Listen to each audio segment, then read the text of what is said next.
शेतीला शेती जमीन फक्त आदिवासी घेऊ शकतो, शेती जमीन बिगर आदिवासी घेऊ शकत नाही. आणि आदिवासी बांधवांना त्या जमिनी आपण परत करणार आहात का? खूप महत्त्वाचा प्रश्न आहे, आदिवासींच्या अस्तित्वाचा प्रश्न आहे. मला बोलू द्या जरा. माननीय राजेंद्र गावितजींनी अत्यंत महत्त्वाची लक्षवेधी, खरंच या लक्षवेधीची गरज होती. खरं तर या ठिकाणी त्यांनी, आता मी त्यात जात नाही, त्यांनी संपूर्ण कायद्याचा उल्लेख जो मी करायला पाहिजे होता तो तुम्ही अभ्यास पूर्ण केला आहे, त्यामुळे आता मी त्यात जात नाही. पण एक गोष्ट खरी आहे की आपल्या राज्यामध्ये हा कायदा जेव्हा 74ला आला तेव्हा या ठिकाणी हा निर्णय घेतला होता आपण 2002मध्ये 2004मध्ये की 30 वर्ष म्हणजे 1/4/57 ते 6/7/74 1/7/57 ते 6/7/74 कायदा येण्यापूर्वी, आदिवासी प्रोटेक्शनचा जो कायदा आहे जमिनीचा, त्या कायदा येण्यापूर्वी या 30 वर्षात जर आदिवासीची जमीन कोणी लुटली असेल, त्यांचं त्या ठिकाणी हस्तांतरण केलं असेल, तर पुढच्या 30 वर्षापर्यंत म्हणजे 2034पर्यंत ती तक्रार शासनाला अजूनही करता येतं. अजूनही शासनाने त्या ठिकाणी विंडो ओपन ठेवलेली आहे, त्याची आपण तपासणी करू किंवा त्याच्या तक्रारी अजूनही घेता येतात. परंतु आपली मूळ मागणी जी आहे की तसं 2021-23च्या काळामध्ये हा प्रश्न आला होता, त्या काळात 617 आदिवासी ज्या बिगर आदिवासी लोकांनी त्या ठिकाणी जमिनी घेतल्या होत्या त्यापैकी 404 जमिनी परत केल्या आणि 213 प्रकरणं जिल्हाधिकाऱ्याकडे आता आहे, त्याची यादी शासनाकडे आहे, आपल्याला मी देणार आहे. परंतु आपला मूळ प्रश्न आता असा आला आहे की आपण संपूर्ण 2011 ते 2025पर्यंत या संपूर्ण काळातले 1628 प्रकरणं आपण सांगितले. या प्रकरणाची जे आपण कोकणातले 732 वगैरे जे काही सांगितले आहे, तर याची जे 1628 प्रकरणाची कोकण विभाग आणि सर्व विभागाच्या विभागीय आयुक्ताच्या मार्फत, आपण तहसीलदार कलेक्टर सांगितलं, मी विभागीय आयुक्तामार्फत हे 1628 प्रकरणाची विभागीय आयुक्तामार्फत संपूर्ण चौकशी लावून पुढच्या 3 महिन्यामध्ये हे जे चुकीचे हस्तांतरण झाले असतील, धमकावून झाले असतील, त्या ठिकाणी प्रलोभन दाखवून झाले असतील, त्या सर्व हस्तांतरणाबद्दल आपण त्या ठिकाणी संपूर्ण चौकशीचा पुढच्या अधिवेशनापूर्वी राजेंद्र गावित साहेब आपण या ठिकाणी आपला रिपोर्ट सादर करू. आणि तुम्ही जे दुसरं सांगितलं की जो आता याची तर जे हस्तांतरणाचा नियम आहे फार कडक आहे, सुप्रीम कोर्टाचे निकाल अत्यंत कडक याच्यामध्ये आहे. तर याच्यामध्ये तसं तर आपण 36 बाबी तपासल्याशिवाय ते आपण फक्त बिगर शेती, वाणिज्य आणि इंडस्ट्रीयल ज्या जमिनी आदिवासी बिगर आदिवासी करतो, शेती या जमीन तर करतच नाही, करू शकत नाही. शेतीला शेती जमीन फक्त आदिवासी घेऊ शकतो, शेती जमीन बिगर आदिवासी घेऊ शकत नाही.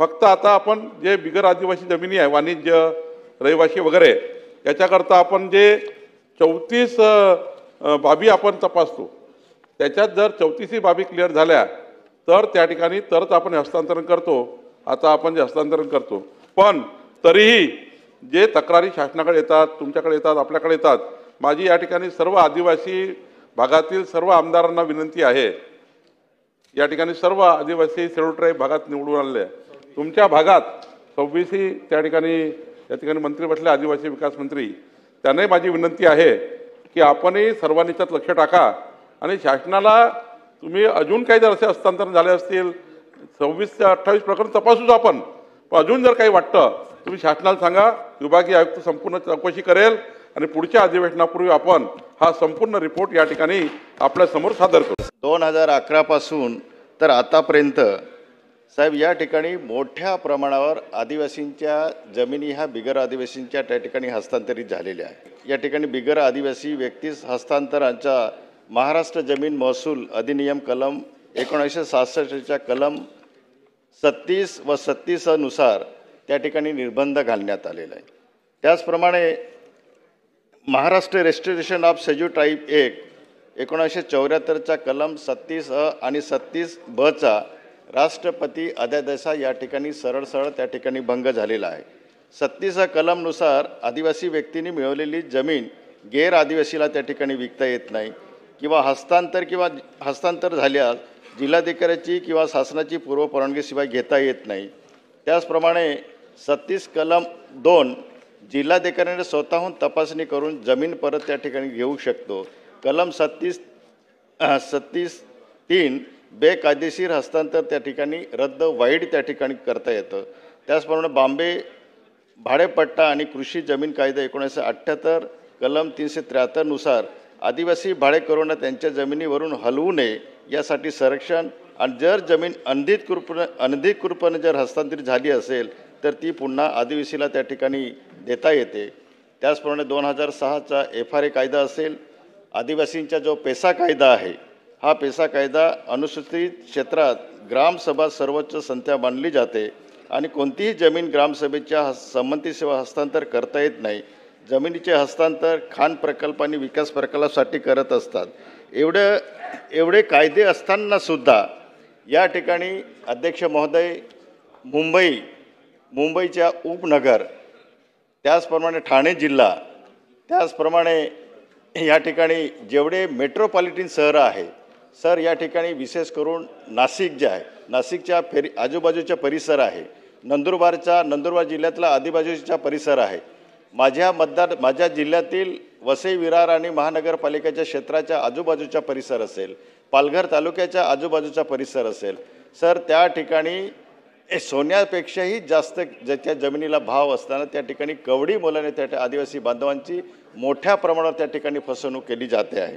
आणि म्हणून या ठिकाणी साहेब कोकण विभागामध्ये जर आपण विचार केला तर कोकण विभाग प्रश्न विचारा. नाही, मी विचारतो ना सर, एक खूप महत्त्वाचा प्रश्न आहे, आदिवासींच्या अस्तित्वाचा प्रश्न आहे, मला बोलू द्या जरा सर. या प्रकरणामध्ये या ठिकाणी मोठ्या प्रमाणावर आदिवासी खातेदारांना जमीन विक्री करताना त्यांना ती रक्कम ठरवली जाते, परंतु त्यांना ती पूर्ण मिळालेली नाही.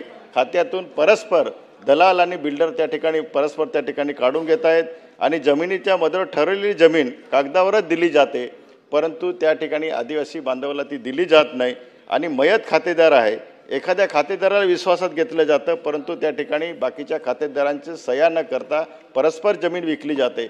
सर, या ठिकाणी महसूल विभाग, पोलीस डिपार्टमेंट आणि अनेक राजकीय पुढाऱ्यांनी, मोठमोठ्या राजकीय पुढाऱ्यांनी आदिवासींच्या जमिनी साहेब गिळंगूत केलेल्या आहे. आज आदिवासी बेघर होत आहे. आज आदिवासी बांधवाची परिस्थिती अशी आहे, नोकऱ्यांमध्ये सुद्धा बिगर आदिवासींनी, बोगस आदिवासींनी साहेब लाख, सव्वा लाखाच्या आसपास बोगस सर्टिफिकेट घेतलेली आहे.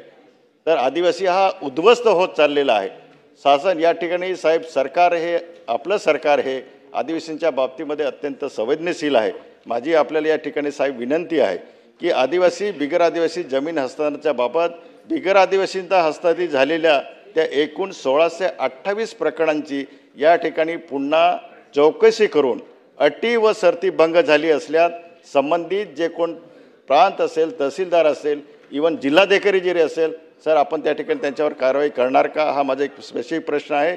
आणि आदिवासी जमिनी हस्तांतराच्या बाबतीत महाराष्ट्र जमीन खरेदी विक्री बाबत या ठिकाणी पारदर्शकता आणून आपण या जमिनीच्या संरक्षणाच्या बाबतीमध्ये आपण या ठिकाणी कायदा करणार आहात का, आणि त्या ठिकाणी जर त्रुटी आढळल्यास त्या ठिकाणी आदिवासी बांधवांना त्या जमिनी आपण परत करणार आहात का. आणि हा संपूर्ण व्यवहारामध्ये या ठिकाणी सर आपल्याला तपासणी करण्यासाठी या ठिकाणी तहसीलदार तपासणी करतो की त्यांना योग्य प्रकारे पेमेंट मिळालं किंवा नाही, किंवा शासनाच्या अटी आणि शर्ती राहून सेल परमिशन घेतली किंवा नाही, ह्या सगळ्या अटींची तपासणी तहसीलदार करतो. त्याऐवजी सर माझी आपल्याला विनंती आहे की जिल्हाधिकारी या दर्जाच्या अधिकाऱ्यांची त्या ठिकाणी आपण नेमणूक करावी. आणि सर, या ठिकाणी ठाण्यामधलं जे येऊरचं प्रकरण आहे साहेब, हायकोर्टाने सुद्धा आदिवासींच्या बाजूने निकाल दिलेला आहे, सुप्रीम कोर्टाने आदिवासींच्या बाजूने निकाल दिला आहे. दुर्दैवाने पॉलिटिकल दबावाखाली किंवा अन्य कारणं याच्यासाठी साहेब त्या जमिनी त्यांना हस्तांतरित झालेल्या नाही. माझी आपल्याला कडेकडची विनंती आहे सर, माझ्या आपल्यावरती म्हणजे आपला विश्वास आहे की निश्चितच मी विचारलेल्या या प्रश्नांच्या बाबतीमध्ये आपण आदिवासी बांधवांना आपण न्याय द्याल अशी माझी अपेक्षा.